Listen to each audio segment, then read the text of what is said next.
Agricultura de precisão. Vocês já ouviram esse termo? Vocês sabem o que é isso? Isso é uma coisa que está virando tendência e muito provavelmente vai ser o futuro da agricultura, tanto no Brasil quanto no mundo. E no vídeo de hoje nós vamos falar sobre isso. Meu nome é Isaac e eu faço um mestrado aqui na Itália em Direito, Tecnologia e Sustentabilidade. E o vídeo de hoje sobre agricultura de precisão meio que engloba esses três aspectos do mestrado, seja direito, seja tecnologia e seja sustentabilidade. Mas o que é isso? O que é essa tal de agricultura de precisão? O nome agricultura de precisão é um nome assim muito autoexplicativo, né? Você não precisa de muitos, né, detalhes para poder conseguir decifrar o que é isso. Nada mais é do que você transformar a agricultura de forma mais precisa e objetiva possível. Só que esse transformar a agricultura, a gente está falando de trazer a tecnologia, né, a precisão dentro da agricultura, trazer a tecnologia para dentro da agricultura. E por que isso se faz necessário? Por que isso é o futuro? Por que a gente precisa desenvolver cada vez mais novas tecnologias para a agricultura? Veja bem, esse canal antigamente era o iAmbientalista, só que eu achei que era um nome muito confuso, eu acabei mudando para Ecosistema Legal. Eu falo bastante sobre esses temas, né, relacionados à sustentabilidade também. E a agricultura de precisão, né, a agricultura precisa, ela traz muito, ela vem muito nessa onda que muito provavelmente vai ser o futuro da sustentabilidade. Quem não viu nenhum vídeo meu, acabou de chegar nesse aqui, eu falo o que é sustentabilidade. Não é se transformar em uma pessoa completamente verde e agora você não vai usar mais nada que, entre aspas, prejudica o meio ambiente. Não é isso. É um processo de transformação. Resumidamente, a sustentabilidade ou desenvolvimento sustentável é você garantir as necessidades do presente, né, da sociedade presente, sem que essa garantia venha a destruir as gerações futuras. E a gente está falando de agricultura, a gente está falando de alimento. Não tem como a gente parar de comer ou começar a comer outra coisa que não seja os alimentos que nós estamos acostumados.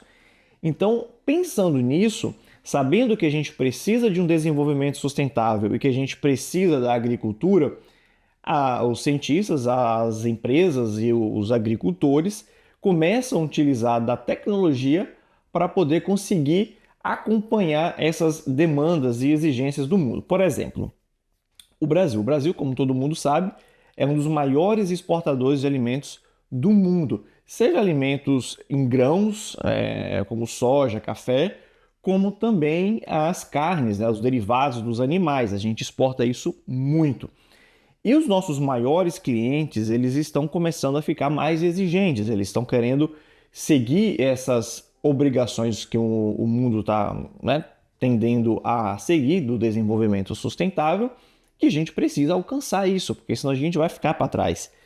E assim, não é questão de gostar ou não gostar, de aceitar ou não aceitar. A gente tem essa necessidade, a gente consegue, né? A gente, quando eu falo o mundo todo, não estou falando só do Brasil ou só do brasileiro, a gente hoje consegue suprir a demanda, ou seja, a gente produz uma quantidade, a gente, novamente, não brasileiro, né? Estou falando o mundo, consegue produzir uma quantidade de alimento que dá para obedecer ou seguir a demanda, ou seja, tem uma quantidade grande de gente procurando comida e o mundo consegue produzir essa quantidade de comida necessária. Só que até quando isso? Até quando? Não estou falando que todo mundo come, não, e que a gente tem alimentação para todo mundo. Não é isso que eu estou dizendo.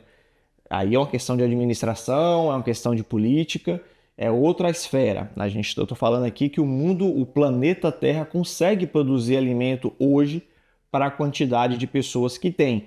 O problema é a administração e por quanto tempo, já que a gente tem um padrão muito consumista, por quanto tempo isso vai durar? Aí eu vou usar como exemplo uma região muito difícil de produção da agricultura, que é Israel. Eu não vou entrar nos detalhes da guerra, não vou entrar em detalhes do conflito de Israel com a Palestina, não é o meu interesse esse, não é o foco do canal nem do vídeo, mas sim da engenhosidade para a agricultura de Israel e que, depois eu vou falar do Brasil também, mas que mostra o que é a agricultura de precisão. Como todo mundo sabe, o terreno de Israel não é um terreno muito propício para a agricultura, não é, por exemplo, um Brasil da vida. É um terreno muito seco. E ainda assim eles conseguem produzir bastante alimento. E como que eles fazem isso? Engenhosidade, tecnologia, né? Cientista, investimento na educação. Por exemplo, o que seria a agricultura de precisão em Israel? Veja bem, produção de tomate. Vamos dar um exemplo aqui, produção de tomate. O que eles fazem? Eles usam, uma das técnicas que eles utilizam é o chamado gotejamento.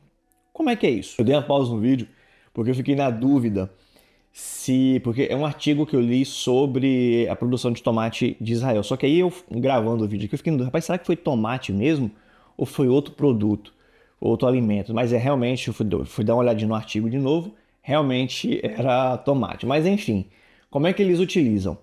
Eles usam muitos aspectos tecnológicos para poder decidir onde plantar tomate. Por exemplo, eles usam satélites para saber a questão meteorológica, né, de chuva, da qualidade do ar, da umidade do ar.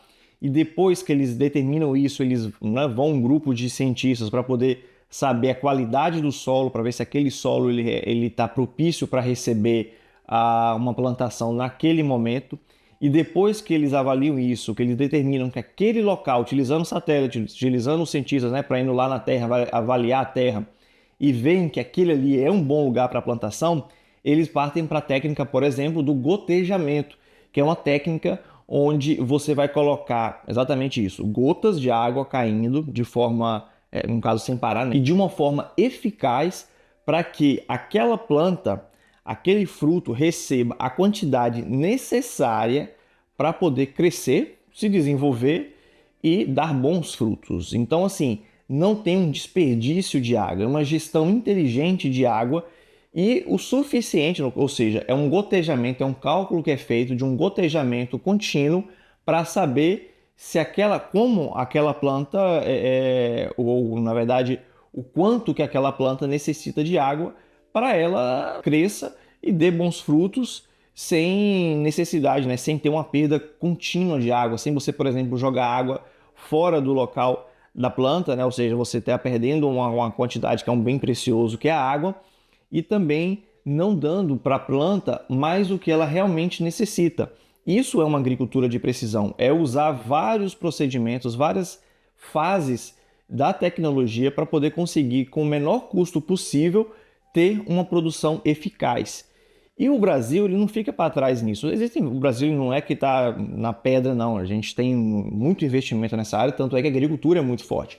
Mas um exemplo muito simples que a gente tem no Brasil e que também é agricultura de precisão, eu não sei como é que se pronuncia, mas assim, vou falar como é que eu leio, que é o Mutinga, que seria mais ou menos assim: você pega uma planta, envolve ela, né, na produção em saco plástico, e aí a gente vem na sustentabilidade. Existem muitos plásticos que são biodegradáveis, e esse invólucro que você faz na planta protege ela de ervas daninhas, de alguns tipos de bactérias, de fungo. Então a planta ela cresce saudável sem você estar utilizando, por exemplo, pesticidas. Você não precisa jogar pesticida ali porque você vai estar protegendo essa planta. E você também, com a quantidade de água propícia, você consegue reter ali a umidade. Lógico, isso não é feito de qualquer jeito, existe um cálculo, existem profissionais que fazem isso. Mas, novamente, é agricultura de precisão, ou seja, é utilizar a ciência e a tecnologia para poder você conseguir tirar o máximo possível da terra, sem que esse máximo possível venha destruir ou não garantir as gerações futuras. Então você está extraindo aquilo que a gente precisa de forma inteligente. Beleza? Esse foi o vídeo de hoje que eu queria passar aqui para vocês. Se vocês gostaram, se vocês gostam desse tipo de conteúdo, eu peço que vocês deixem um like e se inscrevam aqui no canal. Abraço!